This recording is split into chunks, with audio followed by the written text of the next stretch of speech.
It's all about that rice, about that rice, about that rice. No egg roll. Oh, hey, good evening. Welcome to another riveting edition of The Ghost and the Goat. I am your beloved host. Oh God. Who? All right. I am your beloved host, Buddy Thayer, paranormal investigator, here to guide you by the hand and walk you into a very paranormal world. Take me by the hand. Come on with me. Don't be afraid, kids. They're really only people. That little tune. I was at a little league game earlier this evening, and where I watched right fielder number 12 for Rachel's Table, Connery Hearn. He went 1 for 2, struck out his first time up, got a base hit his second time up. Uncle Buddy had to get home and do the show, so I didn't get to see the end of the game. But his team was ahead 7-6, and I am hoping that they were able to pull ahead with a victory. Ahern Strong. So they were singing this song in the dugout. It's all about that rice, no egg roll. So when I think about Chinese food, the last thing of Chinese food that I'll order is rice because I don't really like rice. The egg roll, however, is probably the best part of the meal. It's fried, but it's delicious. It's crispy. It's juicy. Especially if you go to like Dragonville or in the bucket. It's just wonderful egg rolls. That's what they're known for. So I don't understand this no rice. It's a phenom right now on YouTube on the tube. I have actually another phenom on the tube to show you in just a bit. We have a bit of a toss up, bit of a front door slider coming at you. Earlier today, I advertised John Marshall from Ghost Guys. He's down in Kentucky. He was going to join us this evening. We were going to have a paranormal chat. John had a late emergency and had to cancel around 2:30 this afternoon. So I put it out there. Hey, anybody wants to come on? Talk ghosts, talk whatever, talk your experience, whatever. Come on. So I had a few people volunteer. I took the first one available, of course, and he'll be joining us in just a little while.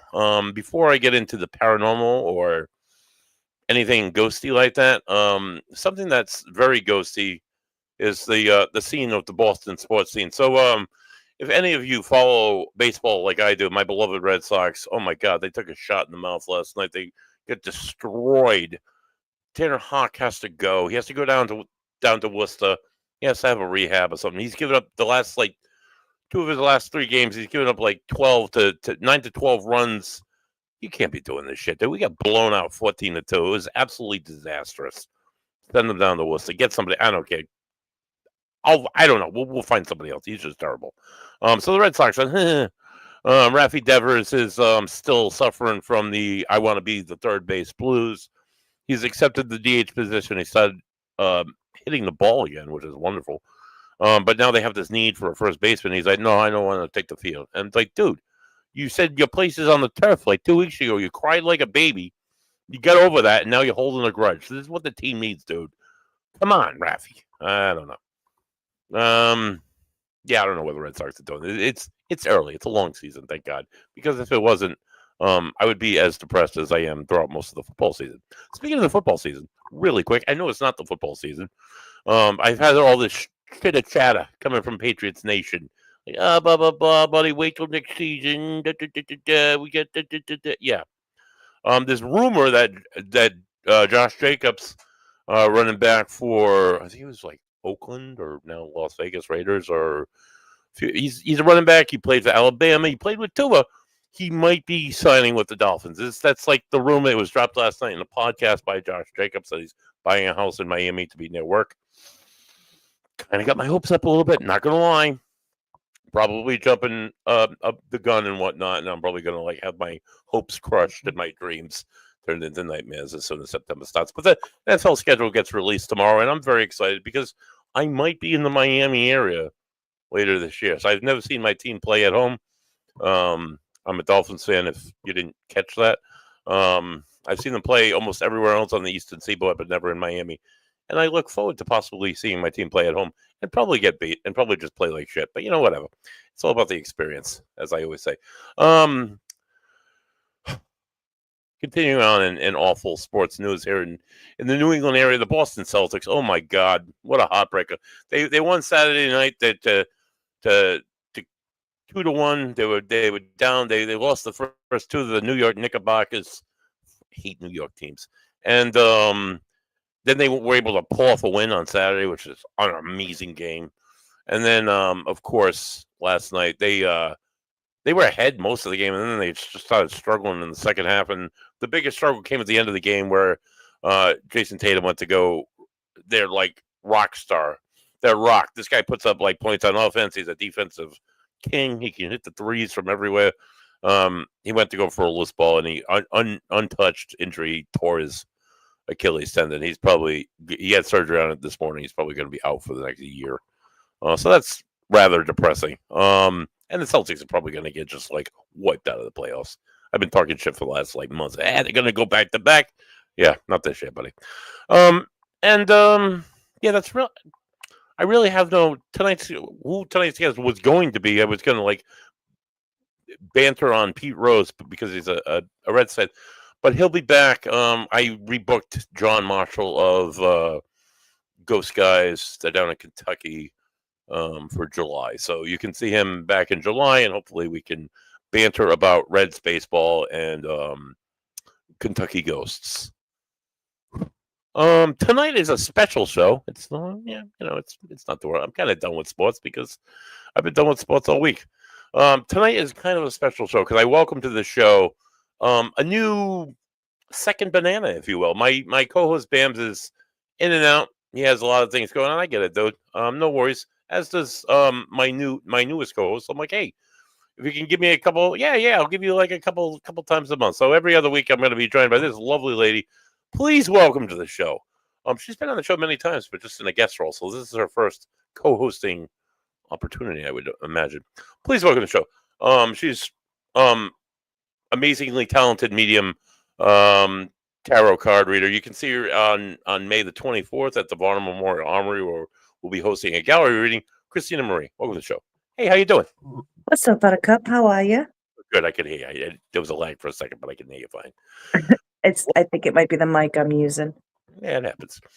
All right, so I took a look at that thing we did with that guy Nick. a couple weeks with Nick. Yeah, that was really good. And I'm actually I have it available. I'm gonna do a share screen, and we can like play it really quick. Is that cool? And we can chat shit a bit, and then our guests should be joining us about 8:30 this evening. All right. Okay? So as I was just saying, we're hosting a gallery reading. Christina is going to do a gallery at the Varnum Memorial Armory in East Greenwich, Rhode Island. The proceeds will benefit the Armory. It's a wonderful charitable organization. And a couple of weeks ago, we had a chance to. Why don't you explain who Nick is, and Christina, and tell them about what we did, and I'll play it. All right. So Nick is actually a real cool dude. He's local to Smithfield.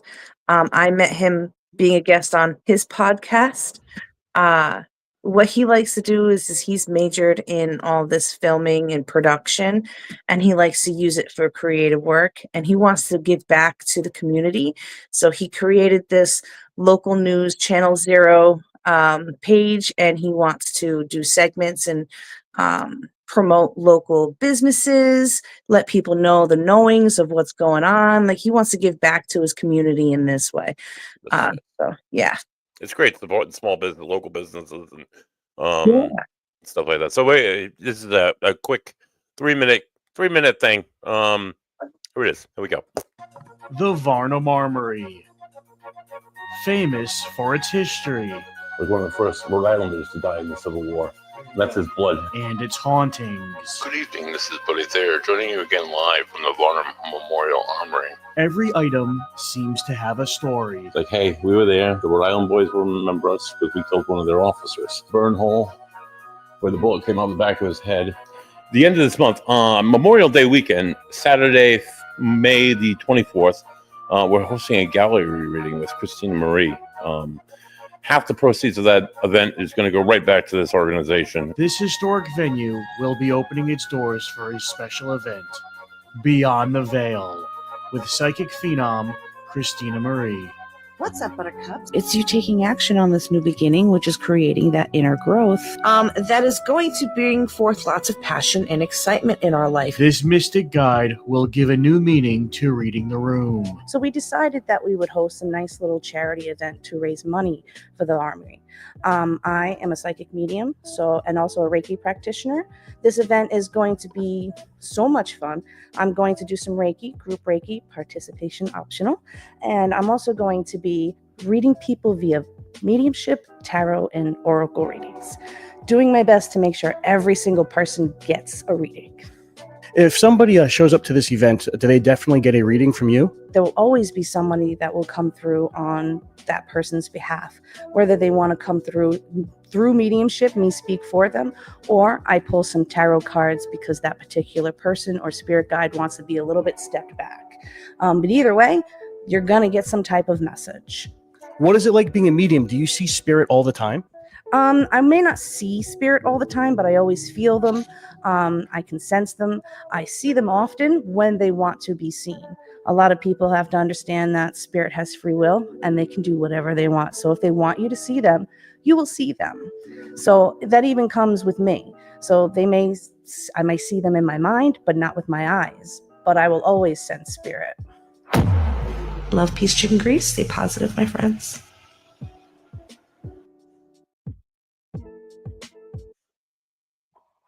That was pretty good. I enjoyed that a lot. It's quick. It's to the point. It shows a little bit about everything what we talked about when we were there. So I think he mixed stuff in from you. He mixed stuff in from me. So that's pretty cool. I like how that came out. So he wants to actually interview you personally. Oh, I love it. Yeah. Yeah, I'm because open. he was like, oh my God, he's so interesting and he knows so much. I just want to get him alone and just do a segment on him. My He's asked me brain like 3 times. my brain is loaded with all this incredibly useless information. Although, I mean, there's a lot of like history and stories that come out of Arnhem. Like any case that I like investigate, I do the research ahead of time. Like some of these like mundane facts just stay with me and just stay locked in my brain forever. I can tell you things about like nobody's in Rhode Island for like the past 100 years, but I guess it's cool. I guess there's something to it. I don't know. So there's this storytelling about you, right? And everything you're discussing is history. Yeah. Whether you find that history to be significant or not, whoever you're speaking the story to might find some significance. Like how Nick walked in and was immediately attracted to, I don't even remember what. The flag. He was King Philip's War. He had some yes. Connection to the King Philip's War, and he was just fascinated by the Byfield flag, which it came out right after the King Philip's War, but it was carried by a man who fought in the King Philip's War. So wow, that is crazy. Cool. Yeah. Just a ton of artifacts. I feel like not enough people know about this. I mean, a lot of people know about the Varnum Armory, but there's so many Rhode Islanders who just have no idea that it even exists. Like that kind of history is like alive and well and living right up the road. And on one Sunday of every month, it's free. They have open houses. They do charge donations for private tours because it's time out of your day. It's right. It's like an emotional ride almost. It puts like emotion into these artifacts, and I don't know, it makes them more powerful, I think. I just think it's amazing. It's amazing what they do. So that's why I wanted to raise some coin for them and help them out a little bit. Because everything is volunteer. Everything is volunteer. Like the ladies that were like doing that jacket, that were conserving that jacket, like they're not getting paid for that. They're just coming in on their own time and they're doing that. Just it's just that's kind of cool. So that kind of work is commendable. So anytime I get the chance to like, hey, can I do this? Yeah, come on in and do this, buddy. All right, great, sounds good. So that's my thing. I'd love to reach out to Nick. I'm also in Smithfield, so that would be like super easy to get together and to do something. I would talk about anything for ghosts for hours. So that's cool. I did when you said in the video, if they want you to see them, you'll see them, or you'll see them in your mind's eye. You'll see. So kind of, I had this a friend of mine reached out to me, posted something the other night on Facebook, and we went back and forth a little bit. So this guy, I've known this guy since we were in middle school, and I've known his brothers and stuff and his family. And we went to high school, went to middle school, went to high school together. And you kind of lose touch after high school. But about 10 years or so ago, his brother died, far too young. And so about like 6 months, he follows me on Facebook. He knows I'm a ghost guy, so he's like, "Hey, buddy," he's like, I respect what you do. I think it's cool, but he's like, I tell my kids that ghosts aren't real. It's like it's just not like feasible. And like, why would I? Like, hey, it's they're your kids. You do whatever, dude. But like, whether you believe it or not, like it's a thing. I've had like more experiences than I could like tell you in an hour. So he's like, yeah, that's cool, whatever. But it's cool that you do. But he's like, I just I'm like, yeah, whatever. Like respect, whatever. Either way. Right. So the other night he posted something. He's like, it was his brother's birthday, and I think it was a Sublime song. He's like, I got in the car, and the Sublime song that he liked was on his phone, and he turned on the engine, and he started driving, and then the song came on the radio, and then he started thinking about his brother, and he realized that was his brother's birthday, and he's like, wow, he's like, you think that was a sign, buddy? I'm like, absolutely, dude. And he talked about it for a little bit on Messenger and stuff, and then he contacts me last night at like 9:30. He's like, dude, you're never gonna believe what just happened. I'm like, what happened, dude? He's like, me and my wife were sitting in the living room and over by the Alexis, but it wasn't the Alexis. It was a voice that says, I'm glad I could help you with that. It was a whisper, but we heard it clear as day. I'm like, dude, that's a disembodied voice. Good for you, buddy. And he's like, it's so creepy. But it's really, when you think about it, it could be your brother, dude. They're just people. Your thoughts on this, Christina? My thoughts. All right, so listen. His brother was in the car with him with the song playing, number one. 100%. That was 100%. definitely his brother.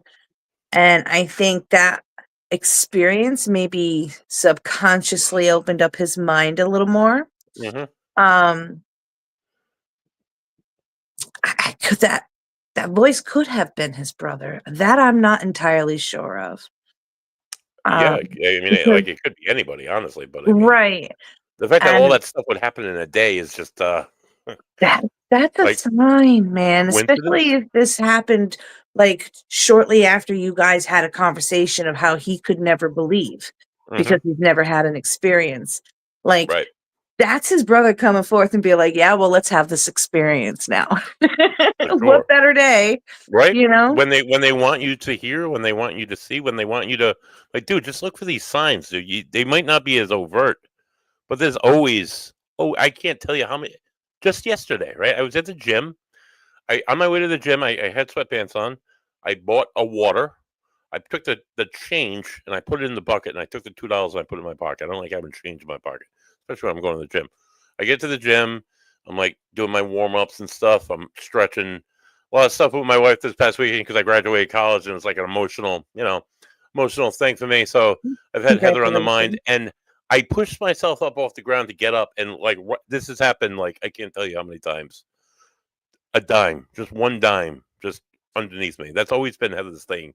It was a thing before Heather passed away, and we kind of had with another spirit, I believe. But since she's passed away, I've found like it's not just like finding dimes. It's just like a dime in the most obvious of places. Sometimes it's just one dime in the most weirdest of spots.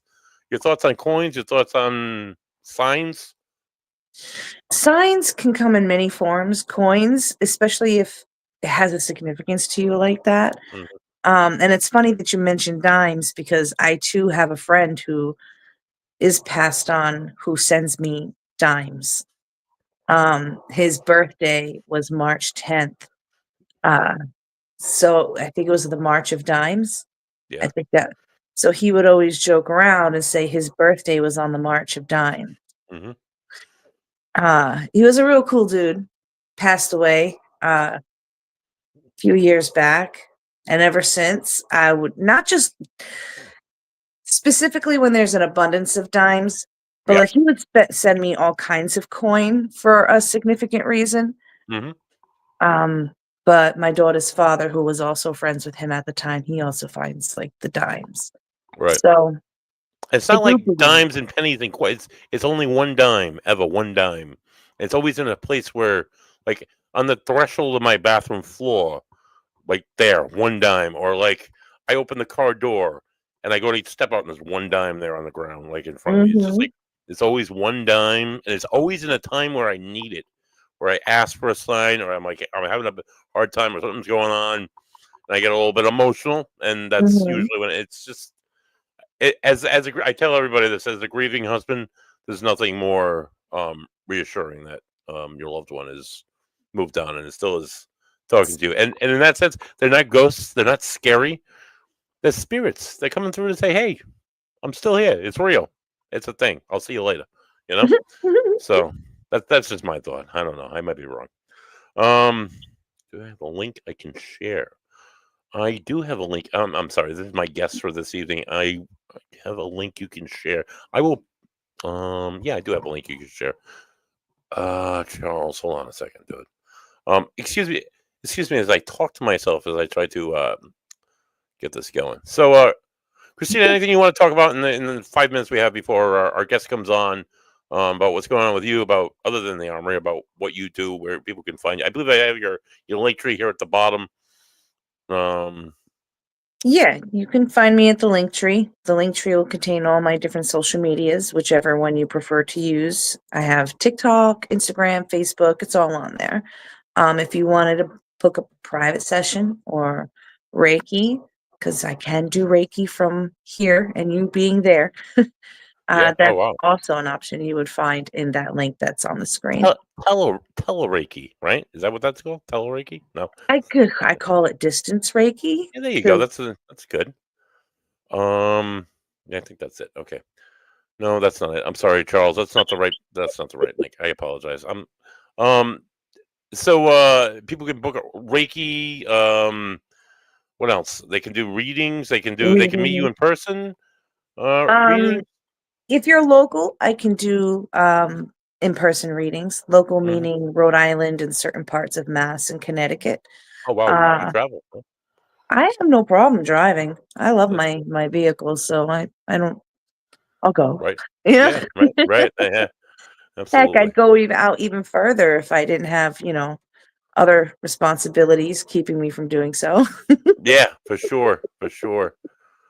Okay, cool. Um, No, go on, please. No, I yeah, if you do follow me on my social medias, I do little videos, as you saw on that last video we showed, where I pull cards and do what's called collective readings. yeah, that's really Basically, cool. yeah, it's not Yeah. always going to resonate with you, and that's okay. It's intended to be that way. Because when I'm reading a collective, I'm basically literally collecting a bunch of different energies and formulating a reading off of that. Mhm. It's like tuning into a radio station. You might be on 92 Pro FM, whereas I'm on 1051. Mhm. So on that day, we're not on the same frequency. We're not connected in that way. So the collective reading won't make sense to you. Or maybe the next time we're all listening to the same station. Hey, that one's gonna hit right on point, and you're gonna be like, oh. Wow. That's just cool. Almost everybody I've had, like we've had you on to do guest readings, and we've seen you live, and almost everybody, honestly, everybody that I've had readings, either like that moment they're like, "Oh my god, buddy, she's like she hit everything spot on, everything." Like, yeah, that's what she does, guy. And or like they'll call me a week later, like that didn't make sense when she said that, but holy shit, does it make sense now? And yeah, it's just pretty 100% accurate. So I applaud you for that because some mediums are like super vague and they say things that are like kind of like almost general, or they like ask a million questions and not be anyway. It's, I don't find that you do that you don't do See, that. So I I try not to ask questions. mean, When people ask me, "So do you want me to tell you what's going on?" I prefer you not, because that way it'll help with the validity of the reading, you know? hmm But it's your reading, you know what I right, mean? Because a lot of times people do just take control. Because what they really want more than a reading is somebody to listen, yeah, you know? And that's Oh, the for sure. empath in me. That's the healer in me. And that's also something else that I do. I do offer spiritual coaching to help you through some trauma, write up a spiritual action plan, which would, I'm all about being healthy and growth, Nice. Nice. and moving forward with your life and creating what you can, because we create what our life is in a certain way.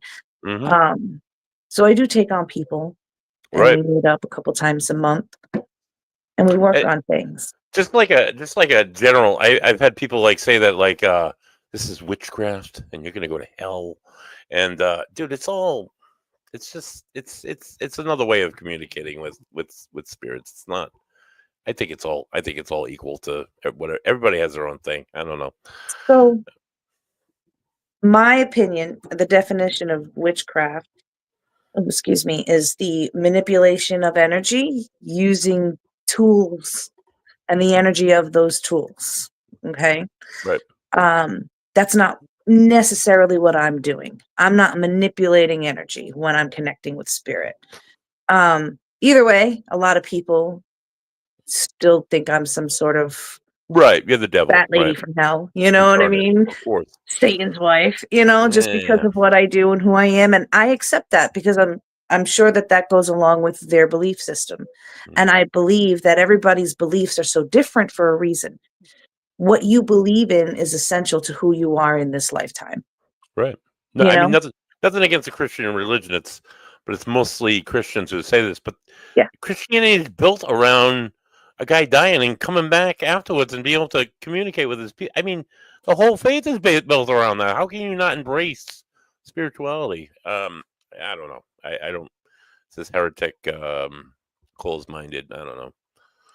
But that's why we live in America, where we're free to And practice, whatever, and that's that's great. also part of why I do what I do. I've opened a lot of people's minds who were once very closed-minded. Mhm. I find that a lot of people just open up to me real Mhm. easily, Mhm. and they'll do that before really getting to know me and how I'm going to respond. Awesome. All right, so we have tonight's guest. This is actually you being like a fellow dork of history like myself. This is kind of a good first guest for you. He's a paranormal investigator. He's a historian himself. He hosts a podcast called, hold on, drum roll please, as I open up it's called Halloween on Military Street. I Ooh, can't pronounce the name. His name's Charles Gardner, but Rendrag Sellark. Welcome back to the show. Welcome back, dude. How you doing? Hey, thank you, man. Thanks for having me back on. Appreciate it. Rendrag. It just Yeah, please. that's my pirate name. It's Captain Rendrag Selak. That's what I go Nice. by when I'm out throwing on the old pirate uniform, which I'll be doing very shortly. Actually, this Saturday up at Indian Park, I am doing. I will be there at 6:30 doing sea stories. Nice. All realistic, and the people get. It's free. It's Yep. 100% free. People can tip if they want, but it's free, and it's basically up there. The stories that I'm telling, are they stories that a pirate's telling you that is not true, or are they true stories of the sea? That's what you get to walk away with afterwards. Nice. There's some like really like crazy history especially in the Rhode Island Wars. I know there's some really crazy, especially in Newport. Oh my God. History of piracy and awful. I mean, it was illegal, so of course they were hung. But oh my God, that mass hanging they had. Was it the 1700s where they hung? Yeah, it's the late 1600s into I think it might have been the 17. It was right around the same time of King Philip's War, because the gentleman 1670s. Yeah. Yeah, because the gentleman that owned that building was the judge that hung the 13 pirates. Yep. That were acquitted, and out of those 13, 8 of them were forced into servitude. That's what people don't realize. It was only like a couple of them that did it voluntarily. The other ones, which you don't like, stories like Disney likes to, and everybody does like to write pirates as being these nice heroism guys, and they really weren't. No, they really not weren't. at all. If they took your ship, you had one of two choices. You're either going to serve or they're going to kill you. If they had no use for you, you're going overboard. Yeah, I'd be a pirate all day if it was either that or like walk the plank and like Yeah. drown in the sea or get eaten by sharks. Yeah, sure. Do Sign you me know? up, dude. Do you know what key hauling is? No. It is very, very painful, and they used it all the way up into the English used it into the Navy up into the 1850s. Basically, what they would do is they would tie you to a rope, and what they're going to do is they're going to throw you on the back end of the boat and drag you right underneath the ship where the barnacles are, and it's going to rip your body up as they're pulling you. And if you survive, they'll do it again. They'll do it again until there's basically nothing left of you. That's what key hauling would do. I would rather walk the plank than be key hauled, this man. archaic bullshit tests, like the witchcraft thing. Like we're gonna like submerge you underwater, and if you don't drown, you're a witch. But if you die, hey, we know you weren't a witch. Right? Yeah, no, Right. that's not good for me. No, it definitely wasn't. It's kind of cool how you brought that up, like how things like wrap together. Yep. A lot of times, Salem is noted as the witchcraft area. It's actually had more to do with pirateering than Yeah, witchcraft. there's a pirate museum in Salem. I've been to it. It's Really very nice. cool. Yeah. The new one that is set up is really nice. It's over by across from the cemetery. Really, really nice guy. The guys do a great job. The artifacts in there are really cool. And talking about paranormal, I've asked, and I'm just waiting to get the response back to run an investigation in there. Oh yeah. Because some of the artifacts that they got in there, you walk by them, and you can feel the energy rating off them, like the slavery stuff that they had in there. It's like, oh man, it's crazy. The guns are actually off that ship, and you know those guns they've killed people. So you got those things inside of there. So it's crazy. Yeah. Christina, thoughts on pirate history? Arg? Honestly, I don't really know much about pirate history except for really that they were actually, if I'm not sure if this is true, but this is what I was taught in school. So correct me if I'm wrong, because we know sometimes what school teaches isn't always right anymore. I was told, I don't remember which France, Spain, England, or whoever, but it was one of those Western European countries that they were actually serving for as like Navy, but I feel like they were like hired contracted dudes. Yep. And then the whatever country turned their backs on them, so they're like, yeah, well, screw you, I'm gonna do this. Yep. Yeah, but I did not history- know there was a lot of pirate history in Salem.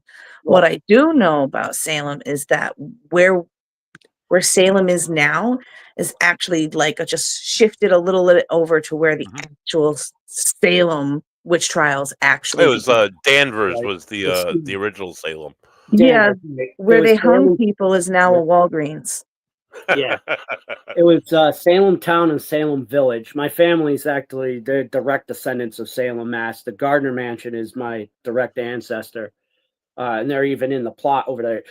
Even with the Gardners that are over here, buddy, I had Gardners up there as well. But they're very high end merchants. So wasn't Caleb. Caleb was a high end merchant. They were high end merchants. Just Caleb dealt with other stuff than these guys did. But they're up there, and it was Danvers and Salem, and Danvers couldn't jump on it quick enough to get rid of that negativity of doing what happened there. And they were like, yeah, go ahead, Salem, you take it. We don't want that stuff. Right. So, but as far as pirateering goes, it's been around since the Chinese actually were the ones that first started it and developed it. It was one of the third oldest what's the words I'm thinking of jobs in the world. And you're right with somewhat. There were certain countries that were hired them out, and they were called privateers at that point in time. Yes. But even if a privateer was caught by another country, you were still doing something illegal, and you were still going to catch the justice. But there was so many of them that did not work for privateers. There were quite a few of them that worked for themselves. The gentleman that was up in Salem, his primary thing was hitting the slave ships. And one of the reasons he's not well known is when he was hitting those slave ships, he was freeing them, and he was giving them the opportunity. Hey, you join my vessel. You take this ship. We split the bounty. The English hated it. They absolutely hated it because he was turning their slaves against them. But he wasn't well known because he didn't. He wasn't a mass murderer. He was actually a hero amongst the pirates. But one of the gentlemen that he served over is actually out of Salem, Mass, and they think that his head is up in Peabody, and we know him by the name Blackbeard. Oh yeah, but- he's a big one. Yeah, Church, wasn't it? Like church? Yep, or something? Yeah. yep. He served underneath this guy, and he's out of New England. He even used to roam the streets of Providence and Newport, so they were all up this area. Anywhere that had high-end merchants and everything, or sailors, you're gonna have the pirates around you. They weren't just in the Caribbean. Yes, they were down there. They were down there, yeah. But I mean, yeah, it's a lot of pirate act. It's a lot of I go to Block Island from time to time. There's a lot of pirate history out there. They were pirates themselves, like luring ships in and like burning them and raiding. So that's how they got the name Block Island, you know, buddy. How's that? The idea of Block Island is the ships would hide, and I could show you where it was one of these days. Over where I know what you mean. It's like where the coral breaks, and they could like bring like. I've seen that. I've been to that area. My wife pointed it out to me when we went out there a few times. Yep. And it's like where there's a break in the cove where you can bring in like a rowboat, and there's no like rocks, and because rocks surround that whole beachfront. Yeah, it's a cool. That's a cool history. There's said to be buried treasure out there. Maybe there's said to be buried treasure in Jamestown. So I don't know. There's a lot of sunken British vessels up there because they would wait for them to come up. And they were on the area where the ships couldn't see them, and they'd come up right behind them in international waters and nail them. Wow. So it's, that's why it's and they could refuel and get what they needed from that island because the people over there were not fans of the colonists. So that wasn't an issue. Right. So when I think about piracy, I think of Block Island and the paranormal.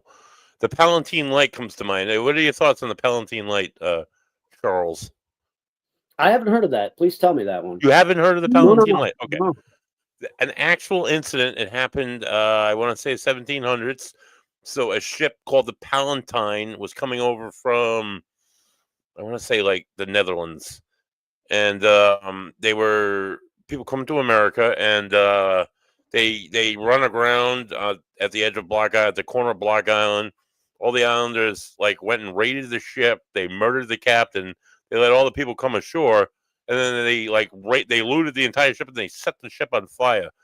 And since that time, I've never met anybody who's seen it. I'm dying to meet somebody who's seen it. But since then, there's been this local legend. It's called the Palatine Light. People will see like what looks like a burning ship off the coast of Block Island at night, usually, because that's when it happened, allegedly. What are your thoughts on ghost ships and stuff like that? Do you think there's any? Yeah, I think I've heard of a couple of them. One of them I heard of actually is up. I did a whole thing of it on my show. If you check it out, it's up at Breton Point. It's about one of the ships that has red sails, and I guess the ship was getting chased by the British, and the British smashed the crap out of it. It was during 1812, and during the time it went down. And it's still rumored that it comes back up. And a lot of times when people are out there trying to videotape it or record or take pictures of it, by the time they get the camera up to hit it, it's gone. But the thing is, when it's in the fog or the mist of almost like the gunpowder, the sails and everything are pristine. There's no holes in it, nothing. So it's that's up in Breton Point. There's a lot of that stuff around for the ghost ships. I definitely think there could be. I mean, they got ghost cars. I mean, they got ghost trains. I mean, why not? That's right. That's true. I've heard plenty of ghost train stories. Christina, your thoughts on this on ghost ships or non-human ghosts, if you will? Well, hold on. Are you referring to the ship itself being a ghost? I think or ghosts on ships. Well, the ship, there's been trains. What are your thoughts on these non-human ghosts that appear? The ship apparently appears blazing on fire, or like there'll be a ghost train that will run through somebody's backyard from time to time. Absolutely, I believe they can exist. And here's the reason why I believe they can exist. Think about all the people who have ridden and controlled and built said item. Right. When they're doing that, they're creating something. When you create something, you put energy into it. And that kind of energy absolutely, especially, I mean, like, I absolutely believe that certain types of items, especially those with computers allowing them to think, can become, what's the word I'm looking for? Almost sentient, I guess is what I'm looking for. Okay. You know, it can absolutely develop all those energies that we'd already mentioned and making its own. Because I've seen that in the negative, like I've seen that in the negative. So that helps me in my belief that, because you know, as above, so below, if you're going to have it in the negative, you're going to have it in the positive. And I Sure. don't believe that just because it might seem as a scary thing to someone, that it's necessarily a negative being. You know what I mean? Um, it may be serving a purpose for that person who's witnessing it and it looking scary. You know what I mean? But that doesn't necessarily mean it's a negative thing and that it's there to hurt you or what have you. I do absolutely believe in that. Yep. I feel like my car definitely has a personality of her own, if we want to speak of inanimate objects that think for themselves. Fair enough. Actually had actual arguments with this vehicle on the road. So I don't know. If you believe in that kind of thing, I feel like definitely ghost ships, ghost trains definitely exist. Ghost cars, whatever. Hey, Oh it's, yeah. yeah. It's just I that feel like it's like if they can haunt the house, why can't they haunt the car? You know, I mean, Yeah. what changes it, right? No, I don't think anything does. Honestly, buddy, I think it's my personal feeling is it's residual stuff. Yeah, It's that's where I was. That you was know, my thought. Yep. it's energy that's stuck, and it's something bad that happened, and it's replaying it. You It know, doesn't it's necessarily well, have to be yeah, bad. maybe the right. spirits that are stuck on said ghost ship might be having that type of experience. But for an inanimate object like this to Yeah. be replaying its existence, our minds manifest its existence. Right. None of this is actually real. You know what I mean? So that's why I feel like it was more the energies that were put into it while it was being made, while it was being ran, while it was being used, not necessarily the people on it that create such a thing. You understand what my point of view on that? I'm not Yeah. saying you're wrong. I'm just stating my point of view on that. Your perspective, of course. Yeah, We all because have different perspectives on how this works. None of us are probably like 100% accurate, but we all kind of have a good idea, I would imagine. I don't know. I feel like it makes good conversation to bounce these ideas around. Oh, for I've sure. never for heard sure. a professional in this field yet, and we've been around a lot of them, and none Right. of the professionals have ever come out and say I know everything. So when I the people don't. usually There's do, no I'm like, expert. yeah, There's no expert. Anybody who says they know everything, that's an instant red flag. Walk away. oh yeah, yeah. Yep. You are You don't forever learning. you don't need any special training or education to do this. And either any Joe could go ghost hunting. Anybody could do it. There's things you should do. There's things you shouldn't do, of course. But like, it doesn't take any special like super knowledge to be able to do this. You know. So No. you go to Walmart and get a recorder for $40. That's what I did, and I've used the same one for 12 years, and it's amazing. $40. That's all it costs. You can get one on Amazon for 12. Oh yeah, they're much cheaper. You can get them on a wristwatch now. You can get them like we had a pair of glasses that was like a video and audio. It's endless, the technology that's out there. What's some of the other places that you've investigated, done on your show, Charles? What's what do you got going on there? I've been doing a lot of stuff here and there. Like the clowns actually come back out, so I've been doing a lot of Nice. conventions, which is one of the reasons I changed the name of the show up. I'm trying to get a lot of folks back on the show to interview, so I'll be reaching out to you eventually. Love just- doing stuff, man. Anytime.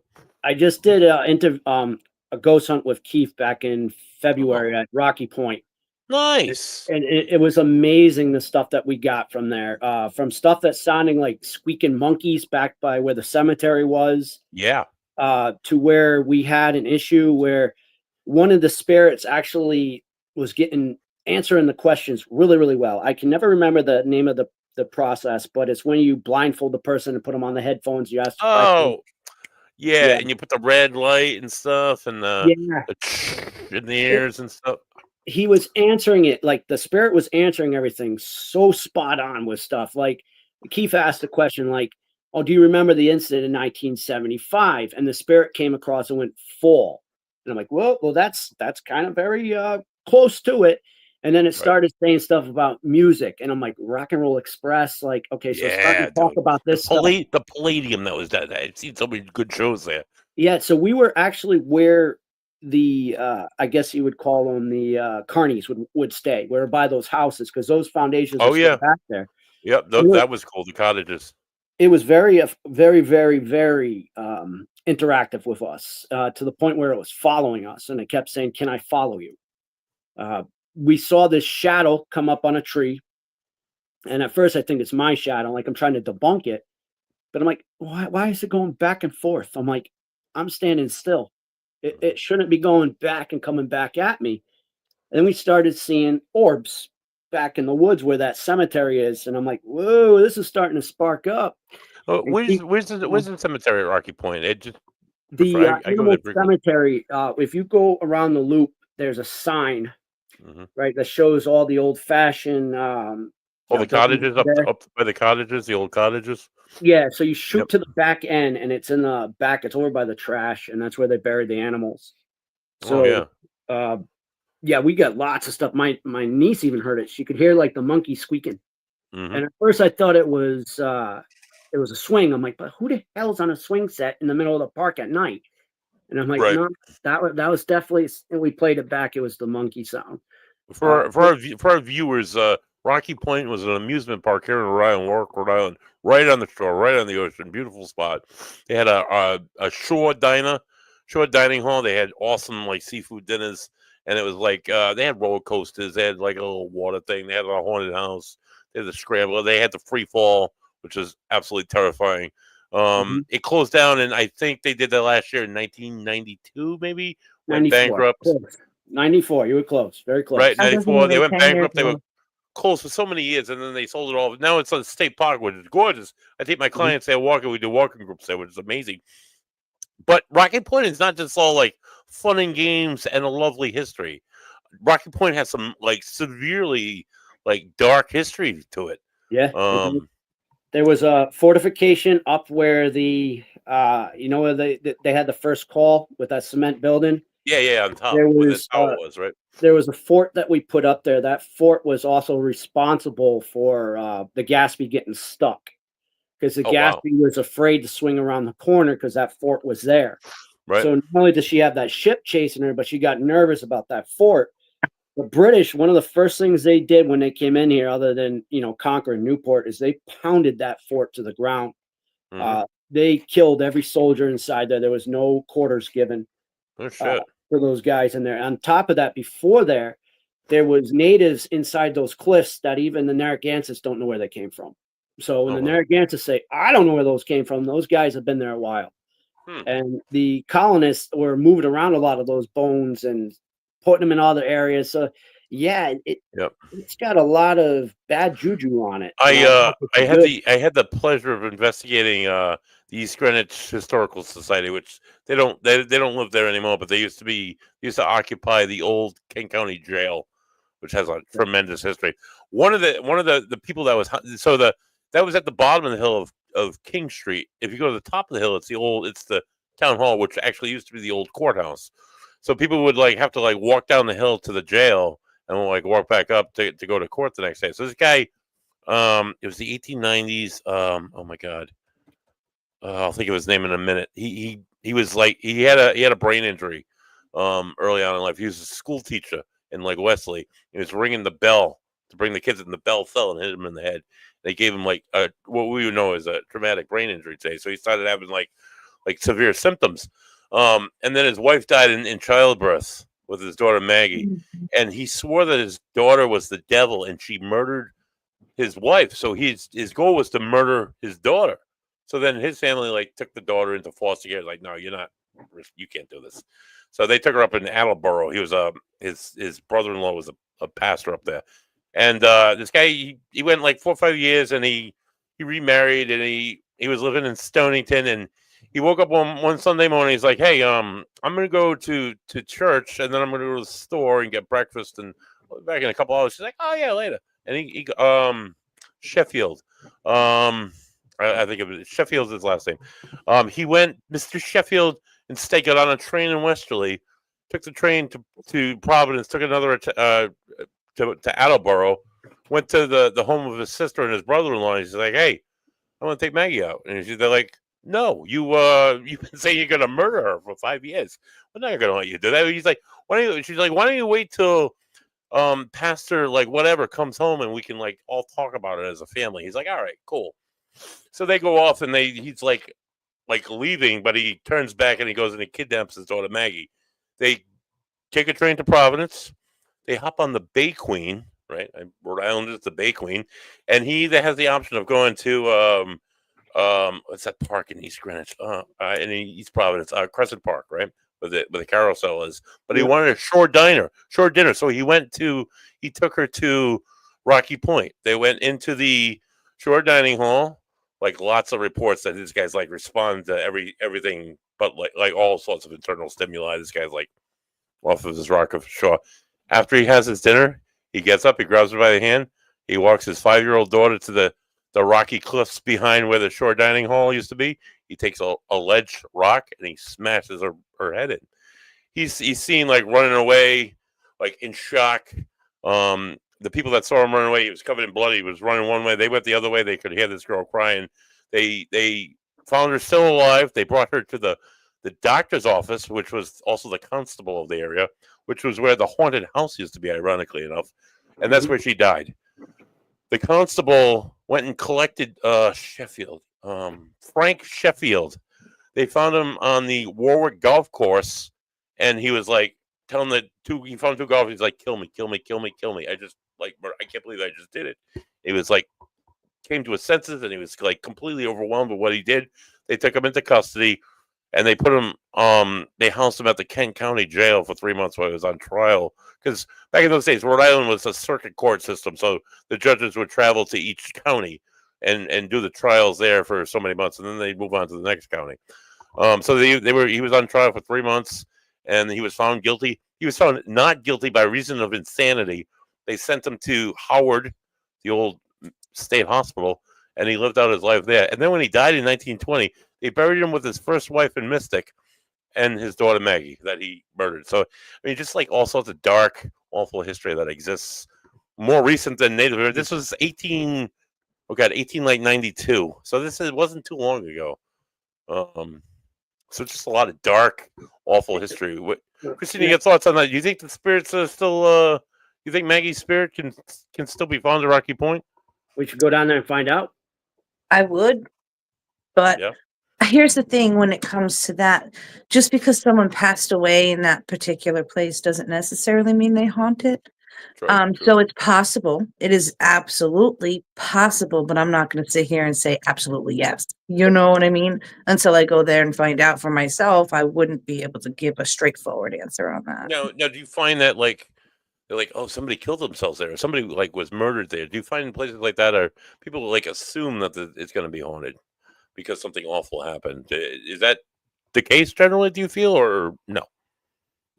Not all the time. I mean, but more often than not, yes, especially if that's what that person's most traumatic event in life was. Mm-hmm. You know, most people who haunt, there's different types of hauntings, you know, there's residual energy that just stays there. Yeah. That's just imprinted into the timeline, so to speak, or whatever Like you a want to call playback, reality. Yeah, for sure. And then there's the people who really didn't move on. You know, they're still here because they're, even in spirit, emotionally attached to something here, whether it be to a trauma or to a person, to a thing. Like there's various different reasons why they could be here. And they could not be here at all. They could move on and just visit when they feel like it. And even some of those hauntings you experience are people who've moved on and just decided to come back and say hello. And people misconstrue what's actually happening. So there's, yes, she could be there. I want to go to find out. Yeah. It's a lovely park. Yeah, just let me know. I just have to throw my park ranger jacket on because I am a park ranger, so they won't mess with us at nighttime. Oh, nice. Nighttime is definitely the right time. Also, another fun fact about Rocky Point State Park, there used to be a baseball field there. I don't know if you've read some of the signage there. Babe Ruth played a game when he played for the Providence Grays there. I think that's like absolutely like fascinating. I love that kind of history. Something I would have never even remotely guessed. Yeah. That neighbor was hit a ball into the Narragansett Bay. Like, I think that's incredible. Yeah, I know he was there. There's also another little cool factor that one of the reasons the police officers were late to the Lizzie Borden murder thing was because they were down there having a picnic. The Fall River Oh yeah, police were Lizzie down Borden. there at Rocky Point having a picnic for the police. And that's why they were late to show up to her. Lizzie Borden, another local haunt, another famous stop for investigators like myself. Mhm. Thoughts, guys? Go around. Whichever wants to go first. Did Lizzie do it? Did she not do it? Was she set up? What are your thoughts? Lady first. I'll let the lady go first. Gentlemen's, I am a pirate, so let her go first. Arr. I think she did it. Mhm. But at this stage, she just wants to be left alone. Mhm. She's just like, please, people, leave me alone. I wanted this house. This is the whole reason why she did what she did. She didn't want to have to leave her house. Mhm. She wants people to leave her alone. Charles? I think she did it, but I also think she had help. I Yeah, think her 110%. sister was definitely involved in Oh, helping yeah, with it. definitely. That was too much for one person to take on by themselves. I'm not saying that she couldn't, but I definitely think that she did have, and I don't feel That maid was involved too, dude. yeah. And, Yeah. there was more than one person involved, and I the situation that she did was horrible, but I have to look at the background of like how her dad and her family was treating her too. So Right. it all stirred up. Like her family wasn't innocent, No, they were kind of they did. shitbags. They were Yeah, reports of big time. abuse.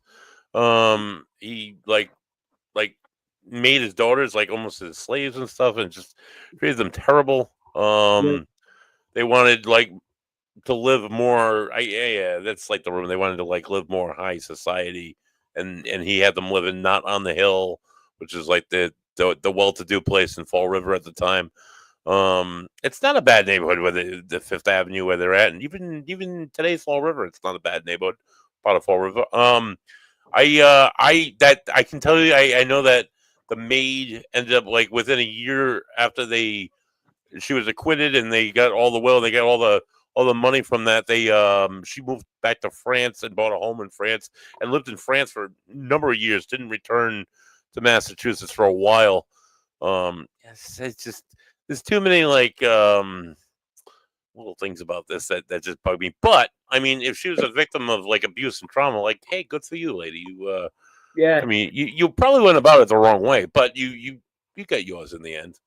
She definitely did go about it the wrong way, but I also think the police probably knew a lot about it, which is one of the reasons they didn't dig so much into it. Mm-hmm. There probably was guys that knew what was going on, and it's like, yeah, he kind of got what's coming to him, so we're not going to go any further with this. The trial of the century for sure. Oh, Yeah. which it was at the time, I guess. But yeah, just it's weird justice. I've been to the Lizzie Borden house. I went when they first opened. I've always been a dork of history. I got weird feelings on the third floor in the maid's quarters, and the basement was creepy as hell. Which most basements are anyway. But I've never investigated there. I've heard mixed reports of people having like crazy experiences, and other people having nothing. Have you ever been, Charles? Have you ever investigated there? I've been to Lizzie Borden's. I've investigated a couple years back. Well, I was probably like 22, 23. Mm-hmm. And it was probably right around the same time Ghost Hunters did their thing. Oh, yeah. The lady got very upset at me because I didn't experience anything. And she was like, well, how was your night? I'm like, I didn't experience anything.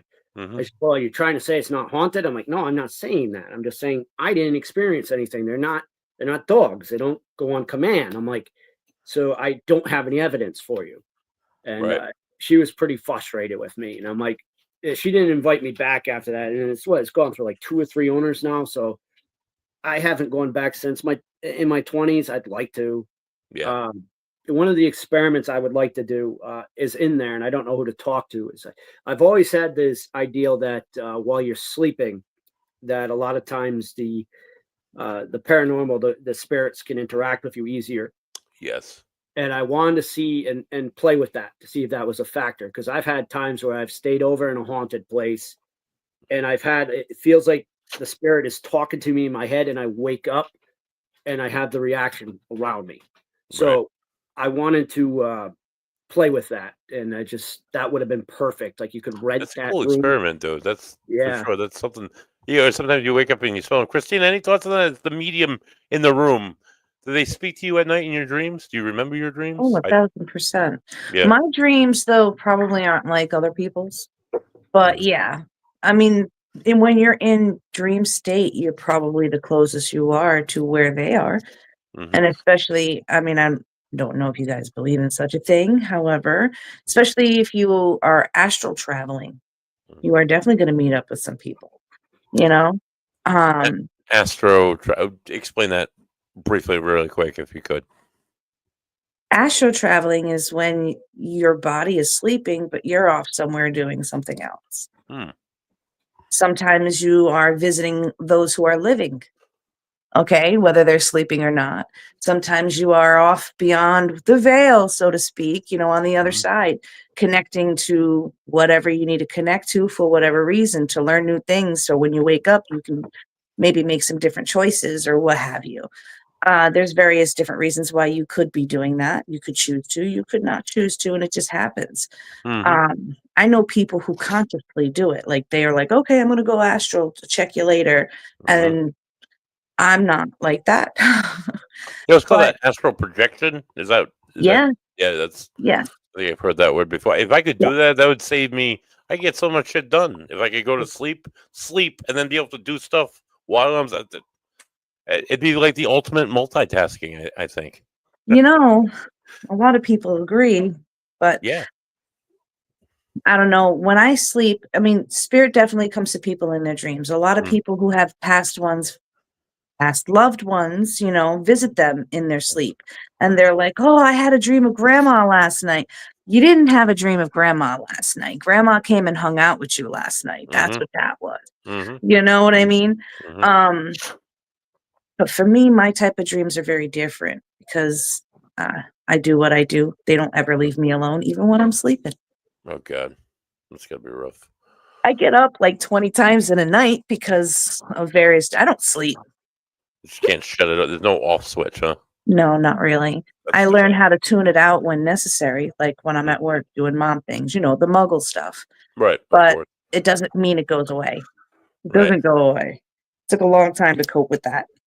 I bet. That's a busy day. Charles, anywhere else you go? Rhode Island, Mass, Connecticut, anywhere like local people can go and check out? One of my favorite spots in Mass. It's called Castle Getty. It's up in Groton. Have you been to that one? Where is it? Groton, Mass. It's called Castle Getty. No, I don't believe I have. That one's cool. I've done stuff on that as well. Cool story on that. Last time I went up there, if you go on the GPS, unfortunately, it'll drop you in this poor guy's yard. And the guy's nice enough to say, hey, no, this isn't a parking spot. It's down there, and you got to walk up. And as I was walking up to start my recording of my show, I look in the pond. There's a flipping moose standing right in there. And I'm like, huh. By the time I pulled out my camera to record it, I thought I was going to turn into a ghost because the moose turned up, looked at me, and I'm like, I'm out of here. Ran across the road. It could have been something from Pet Cemetery. I could have gotten smoked by a truck, but I was more interested in avoiding the moose. Right. But the castle itself, it was brought over here by a Great War English officer, and it was brought over brick by brick. It's over 800 years old. It's where's Groton, Mass? Where's Groton, Mass? It's in the very top end. Actually, I can send you the stuff. I'll send you the address to it. When you get to Western Mass, is it like central? It's kind of like the central western. It's kind of like in the middle of it. It's closer to the New Hampshire border. That's what I'll put it as, because when you get to the top of the mountain, you actually can see the White Mountains. Oh wow! In the background, so it's up there. But the structure, the guy brought it over brick by brick. He never finished it. He died during the construction of it. Yep. His brother died during the construction of it. Then the state took it over, turned it into a tuberculosis hospital, and the kids ended up burning it down, playing with fireworks. So the structure is still there, and it's really like the surrounding structure is in really good shape. I can show you where the the turrets used to be for the cannons and stuff that were inside Oh this. yeah. We can take a hike. It's a good one. It's a good hike up. And So like a colonial era, yeah. it is medieval, but they had converted it at one point in time down the road for it to be colonial era. But it's like I said, it's over 800 years old, and it was brought over stone by stone during the 1900s. Wow. It's really, really cool, and it's tucked up in the woods of Mass. The investigation stuff, the guys are cool, the state troopers are cool. Like, just as long as we're not causing issues, he'll allow us to run the gear. I've gotten some really good evidence up there. I got a gentleman telling my brother nicely to shut up in an English language, like English 10 to him, like and my brother at first is like, I just got told to shut up politely by an Englishman. I'm like, you did. You were talking too much. It happens, right? Yeah, it was kind of cool. It was really cool with that stuff. But yeah, that place it's not anything negative. And it's kind of like I went up there another time, and this little boy was standing right in front of the fireplace, and he looked at his mom and says, I smell fireworks. I didn't tell him anything until I was listening in. I went down there and I said, this place is burnt down by fireworks. You might want to listen to your son. Like, he was catching on something that they knew nothing about up there. And she's like, oh my God. I'm like, yeah, your son might be a little close to the afterlife than you might be comfortable with. Right, for sure. So, Christina, thoughts on this? On any questions, thoughts on what he's talking about here? Oh yeah, sure. I mean, residual smells and things like that, that's normal. Of highly populated areas, spiritually populated areas. And as far as the son smelling it and being the one who smells it first and all of that, I mean, all children are naturally on the cusp of the veil until we teach them not to be, more or less. Everybody's born being able to do something like what I can do. It's just you get talked out of it, and when you stop believing in it, that goes dormant in your system. So when you got time, buddy, and you're not working all your hours, let me know, and we can make plans to get up I work there. a lot, dude. I'm trying to get into grad school. Hopefully, July 7th. I'm open for a start date. Applying this week. So I just need to keep going and get it all done. You know what I'm saying? I hear you. 40. I'm 46. I'm not 22 anymore. It's time for me to finish my degree, so I have something to go along with my resume. Got your back with that. Like I personally, I started last year with the Egyptian stuff. I was taking Harvard EX. I did a semester there, and I got to get back into it when I can to start back up on it. Because ideally, when I retire, I want to move out to Egypt and dig. Oh, that's cool. Yeah. Nice. So I've always been into history, that. So that's one of my favorite times. Speaking of how you're into history, Christine, I don't know if you probably didn't put two and two together. This guy's last name is Gardner. He's also related to another Gardner. I don't know if you recall, but at the Varnum Armory, there was several pieces from a Mr. Gardner who commanded the Gettysburg gun. He had a Bible there. His wife's scrapbook. The same lineage. The flower book. Yeah. That's so you're related to him? That's awesome. That's my direct ancestor. He's very close. He'd be like, he's. I think my dad said like he's a 6th or 7th back, like uncle. Like he's in the bloodline. So that's cool. That's cool history. That's cool. It's cool how all that stuff just like magically came together at Varnum. It makes you realize that like I don't really think there is like such thing as a coincidence. And honestly, I think it's all like somehow connected spiritually. Christina, your thoughts on how they can manipulate humans to bring things together like that? Do you think it's coincidence, or do you think it's meant to be, or what are your thoughts? I mean, meant to be gives the idea that it was pre-planned and set in stone. I don't believe everything is that way. Right. I don't also believe in coincidences. I do believe that everything happens for a reason, whether that reason is relevant to you or not, is the thing. Because you may not understand its relevance. You might be like, oh, this is a coincidence, but somebody else involved in the situation is going to learn something from that. So yes, 1,000%. I believe that everybody has what's called a spiritual entourage, ancestors, passed on loved ones, friends, and then spirit guides who are not here to tell you what to do, but they are here to help you down your path, the path that you choose to go down, okay, based off certain things to help you grow. And if you need to bump into this one person and have this one person say this one thing for you to snap into what they need you to snap into, they're going to make that happen. So even small, little insignificant things. Or you can go as big as, crap, I forgot my wallet on my table as I'm walking out the door. Now I need to turn around and go back inside. Now you spent 5 minutes, 10 minutes looking for your wallet. You leave, only to find that on your route to work, there's been a horrible car accident that you narrowly avoided. You know what I'm saying? Coinky dinks that aren't really coinky dinks. Exactly. I think it was a lot of people are like, oh, you guys are just like ghost hunters and you're just like amateurs. It's like, actually, science has actually put a lot into this. Psychologist by the name of Carl Jung, he was a student of Sigmund Freud. I think that name will like stick out for anybody. He wrote a book called Synchronicity, where he believed that human beings had a subconscious connection to the universe, i.e., ghosts, and they could put like there's no such thing as coincidence. That everything is that tie. What do you guys thought? I gotta step out really quick. I'm gonna put you guys on together. You talk about synchronicity really quick. Go. Put me on the spot with that one, huh? So it's synchronicity. Like it's kind of like the old saying, every action has an equal and opposite reaction. Okay, yeah. Same board.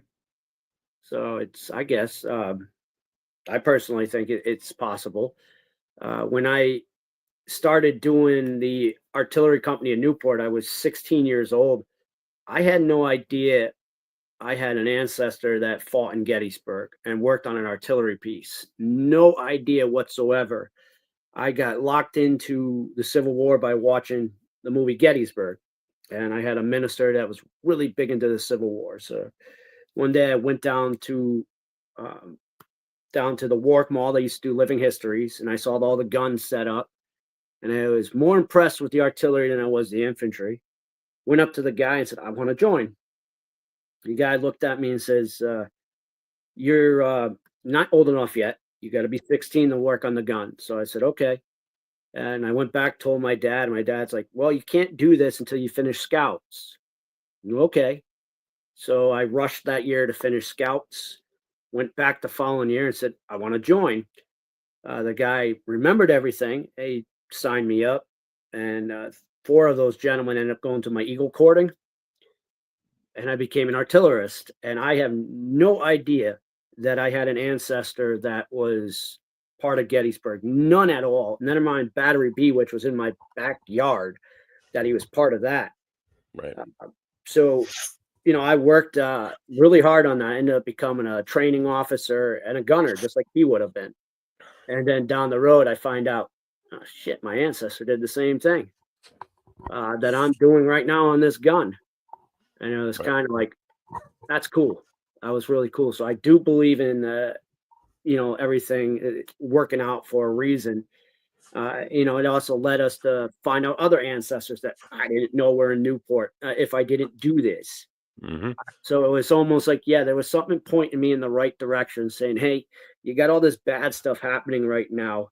I want to point you into something that will help you, give you more faith in yourself and more love in what you do.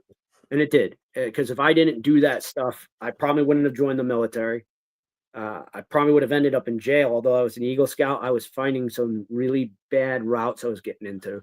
Of course. So that all, it kind of rushed me to get out of Scouts, get into what I wanted to do, and then get into the military. And then, the love of history has been spraying from there. There's so much I've gone from it. Unfortunately, though, sometimes I have ADHD with history. Let's see. That's a Gettysburg gun right there. Yeah, there she is. Sometimes I get overly excited for something, and then I'll get distracted by something else. It's weird. Yep. Yeah, there she is. Old man Gardner, not a good way to go. Yeah, right. That the shell they say hit like right here at the 3 o'clock point of the gun, and it just exploded like right in his face. Literally took his shoulder off, took his arm off. Yeah, split him in half like a hangnail. It's awful, and, dude. It's and just he stayed alive for a couple minutes before he went out. His he, buddy hallelujah. Tell my wife I died happy. Hallelujah, hallelujah. Praise the Lord. And he died. And like the 12 hours before that, one of the last messages he wrote in his Bible was like, children, always do of goodwill by your mother. Always be of good cheer. These are the dying. I'm in Battery, in line for battle. Good thoughts of heaven. He prepared to die. He had been through 4 of the most like holy shit bloody conflicts in the American Civil War in 10 months, and then he went to Gettysburg, and he lost his day on like one of the most like iconic Civil War moments of the entire war, the Pickett's Charge, or the cannonade that preceded Pickett's Charge, which was the turning point. 45-minute cannonade right between the both of them, and the only reason why the guns, the loudest day in American history. They could hear the gun. They could hear the guns as far away as Washington D.C. So that's something to be said. I don't know. It's pretty cool. Pretty awesome spot. I don't know if you've ever been to Gettysburg. Either one of you. I try and get out there at least once a year. I used to. I want to go so bad. I used to put the wreath on my ancestor's spot with Battery B. So, and I've done a couple reenactments there. So I've been there quite a bit. And the Battery B, I found this like just a couple of years ago. I think it was Phil DeMaria. He's the he's like you know Phil, right? He's the does the Battery B. He's a great guy. Yep.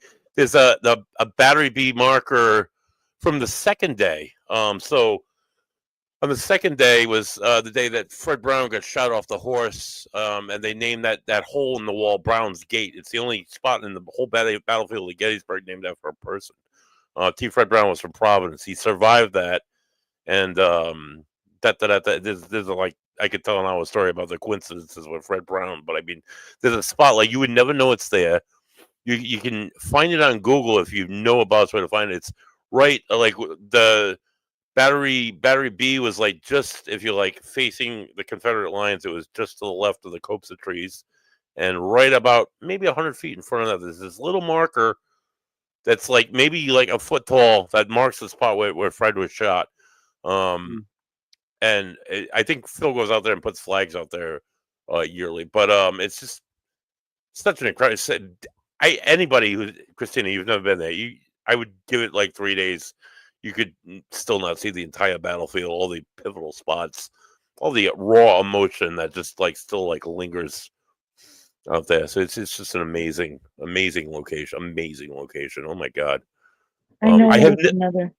I've never investigated though out there. I've been, like I said, I try and go almost every once a year if I can. Last year I went twice, which was amazing. I've never once investigated. I had last year I went out for the Gettysburg Battlefield Bash. It was like a paranormal convention for the entire like East Coast in July, the third week of July out there. And they got a bridge. It's a covered bridge. It's south of the battlefield. It's where like the Union came in using that bridge, and the Confederates were left over that bridge. And I guess there were a few like stragglers from the Confederacy that got taken prisoner and hung on that bridge. I don't know how true that is, but from people I've talked to, that's like one of the more haunted spots in Gettysburg, which is off the battlefield. Charles, have you ever investigated Gettysburg? Have you ever? Yep, I've done investigations down there. Whereabouts? Right, actually, Little Round Top. Oh yeah, the first spot I did, and Seminary Ridge. Somewhere I got to find the picture. I have a Confederate soldier, coming out of the wood line down at Seminary Ridge, and there were no reenactors down there. Yep. So it's I've caught shadow people up there too. I got pictures of those. And it looked like the guys were actually sitting down behind the tree ledge, waiting for the men to come up there. And I know as well as you, when you go on that area, on the top of that, and you start reading the markers, like it chokes you up. Like emotion, the raw emotion starts tearing, especially when you figure like these are young kids that fell here. These aren't just these are young guys. And then you go down to where, I'm trying to remember his name, where he was slaughtered, coming over for the Pickett's Charge. And that whole area, you read the amount of soldiers that he had going into there, and not one of them survived. 13,000 Confederates across the battlefield. I'm willing to bet more than half lost their lives. There was a mile of open battlefield they marched across. They were getting like targeted by like cannon fire, canister fire. Like people like a cannonball, buddy? No, not just like a ball being shot a projectile, but like stuff that would explode above your head and rain down shrapnel. Canister is not nice. It's No. like a giant shotgun, Mhm. and in each one of those guns, which each battery would have 2 smoothbore guns that could take canister. The Mhm. smoothbore guns, you could double load them. So the canister was about 24 to 28. I'm starting to remember the amount of calibers, but they're very large lead balls inside there. So when it went off, it was like a double barrel shotgun. Yep. And it's like on top of that, a lot of times they would line that up. They would time it right where the infantry was letting go with a shot. So now you Mhm. have this massive wall of lead just going. There's no place to get out of the way with that. And Nope. you're right. The rifle pieces would be shooting K-shot, which Yep. is almost like a spherical grenade. It go off, boom, and that go wrapping down on Just you. like rain downhill on you. Yeah, There's a spot. It's like near the high mark of the Confederacy. It's I think it was. I don't know if it was one of the Rhode Island. It might have been Mass, but it was a Mississippi regiment that got really close to the center of the line. They were within feet, and they fired the cannon. And then the next row of troopers, like some of these guys wrote stories about how it was like just body parts and blood just raining down on it. It's like, holy shit! Stuff like as an adult at 46, I've seen some shit in my life. I don't think I could mentally come back from something. I don't understand how all these guys, like the PTSD they must have experienced after the fact. Yeah, and taking in mind, like too, like one of the reasons there were so many missing soldiers because there wasn't anything left of them to put together. Right, That's why they were missing. You can't find them when there's no body parts. right, for It's sure. still true to this day. There's very few times that you get hit with an artillery piece that you're going to be living. Those things are weapons of mass destruction still to this day, and they were still nasty back then. Mhm. They're on top of that. They were just evolving, like with that rifling and some of those nasty weapons. They got really good at killing each other, like just before the beginning of the Civil War. Yep. Absolutely horrifying. Towards the end, they were starting to get better. And one of the things that we're lucky about is that Gatling gun never got mass produced that they Right. have in the armory because that was a Southern piece. Mhm. And those Southern boys had mass produced that would have turned it around. Oh, completely. They were Honestly, yeah. the first 2 years of the war, the Confederacy had us licked almost in every single battle. They were smarter. They were smaller forces, and they just fought better. I don't know. The Union didn't win a major battle until like maybe New Bern, and then they won Antietam, sort of won Antietam. I don't know. There's a lot of like a whole ton of history of Civil War. Civil War. Well, you look Fascinating. at the officers, right, that the Southern boys had, and they're all from West Point, but they're all Yep. really good. You have Lee, you have Longstreet, you have Jackson, you have all these guys that were kick ass in the Mexican War. Beauregard, yeah. Beauregard was stationed at Fort Adams. Yeah. Fun facts. Yeah, Beauregard. Fort Hood was stationed at Fort Adams. Lee visited Fort Adams. So Mhm. all these generals that are like really, really good, they're down south. Mhm. They have the home field advantage, and these guys know how to maneuver load mounts because they did it during the Mexican War.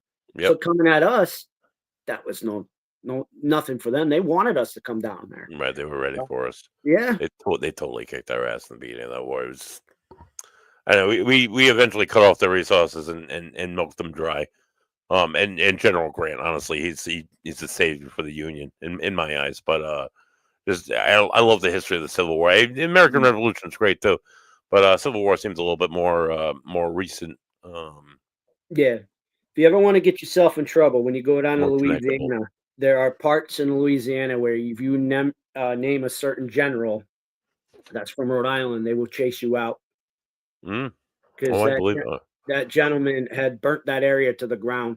So Right. Which New Orleans, the Black Regiment, the 14th Heavy Artillery, which was the first Black Regiment in Rhode Island, was all former slaves. They were stationed in New Orleans, and they did guard duty for New Orleans. yeah, That was they destroyed facts. it. They're Yeah. not too happy with Rhode Island boys when you go down and mention his name. Yeah. But can't blame them. war is hell, dude. That's Yep. you know, that's my thoughts. Christina, thoughts about Civil War history? Anything ghosty Civil War?